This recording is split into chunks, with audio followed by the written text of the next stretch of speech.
दर्शक बंधु पुणी थे नुआ भिडियो आपको स्वागत जनाऊँ। पुणी थे आज भिडियो आपण नुआ अपडेट टे नहीं आसी। तो अपडेट टी हूँ पीपीएफ हिताधिकारी पीपीएफ हिताधिकारी आसला बड़ खुशी खबर। 8.25% सुध हार को मंजूरी देले केंद्र सरकार। तेबे चलतु कौन रही संपूर्ण अपडेट टी जानिनेबा से भिडियोटी को शेष पर्यंत देखिए, पूरा डिटेल्स रे जानि पारिबे। ता सहित चैनल रे जदि नुआ आइचंती चैनल को मध्य सब्सक्राइब करके बेल आइकन नोटिफिकेशन को ऑल रे सिलेक्ट करके रखिबे। दर्शक बंधु एठी देखंतु पीपीएफ हिताधिकारी आसिला बड़ खुशी खबर। 8.25% सुध हार को मंजूरी देले केंद्र सरकार। तेबे कौन रही चलतु आग को संपूर्ण अपडेट टी जानिनेबा से भिडियोटी को शेष पर्यंत देखिए, पूरा डिटेल्स रे जानि पारिबे। दर्शक बंधु एठी देखंतु केंद्र सरकार पक्षरु 8.25% ईपीएफओ सुध हार को मंजूरी देइछंती।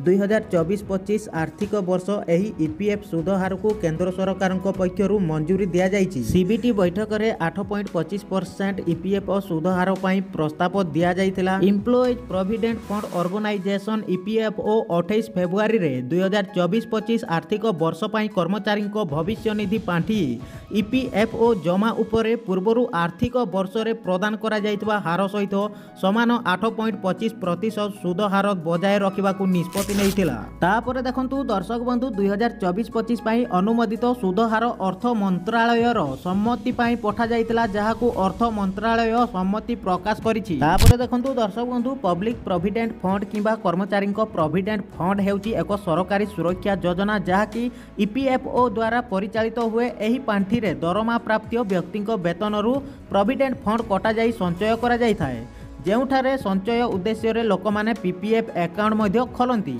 एही पांठी रे एक निर्दिष्ट समय मध्य रे आपनक अकाउंट रु टंका कटा जाई था। प्रति मास रे पीएफ कटा जिबा परे पंजीकृत मोबाइल नंबर रे बैलेंस विषय रे सूचना दिया जाए। एहा सहित जणे ईपीएफओ हिताधिकारी पंजीकृत मोबाइल नंबर रु 1122 901406 रे एक मिस कॉल देई निजर बैलेंस जांच करि पारिबे।